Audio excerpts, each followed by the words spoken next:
अंजली दमानिया सह्याद्री अतिथीगृहावर दाखल झालेल्या आहेत। या घडीची महत्त्वाची बातमी, थोड्याच वेळात मुख्यमंत्री देवेंद्र फडणवीस यांची त्या भेट घेणार आहेत। या घडीची महत्त्वाची बातमी आपण पाहतोय। धनंजय मुंडे यांच्या राजीनाम्यासंदर्भात ही भेट होणार असल्याचं म्हटलं जात आहे। पण आता या सगळ्या प्रकरणी 700 ते 800 धमकीचे फोनही अंजली दमानियांना आलेले आहेत अशी देखील माहिती मिळतेय।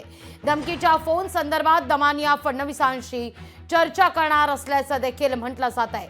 या घडीची सगळ्यात महत्त्वाची बातमी आहे, अंजली दमानिया सह्याद्री अतिथीगृहावर दाखल झाल्यात। अधिक माहिती घेतो आपल्या प्रतिनिधी मीनाक्षी म्हात्रे यांच्याकडून। मीनाक्षी, काय अपडेट? आपण पाहतोय की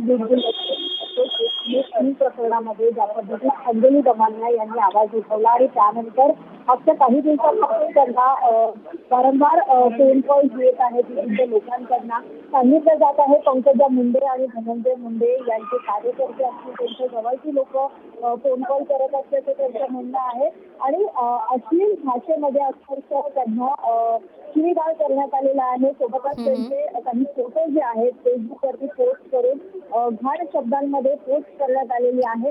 या सगळ्या बाबींवरती अनेकदा त्यांनी देवेंद्र फडणवीस यांना मेसेज कॉल्स केले होते आणि या संदर्भात आज त्यांना भेट देण्याची वेळ जी आहे ती मुख्यमंत्री आणि राज्याचे गृहमंत्री देवेंद्र फडणवीस यांनी दिलेली आहे। त्यामुळे काही वेळापूर्वी अंजली दमानिया या सह्याद्री अतिथीगृहावरती दाखल झालेल्या आहेत। अगदी थोड्या वेळातच देवेंद्र फडणवीस यांची त्या भेट घेणार आहेत आणि या सगळ्याच बाबत त्या देवेंद्र फडणवीस यांना माहिती देणार आहेत। मात्र ज्या पद्धतीत सोसायटी जी आहे ती स्थापित करण्यात आलेली आहे आणि सोसायटी बंद यावी अशी देखील अंजली दमानिया यांनी मागणी केलेली आहे। जवळची काही लोक जी आहेत ती त्यांची आहेत असं त्यांचा आरोप आहे।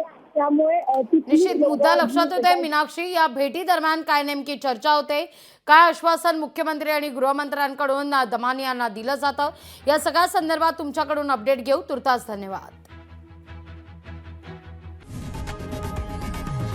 लोकशाही मराठी ऐका, पहा, जागरूक रहा।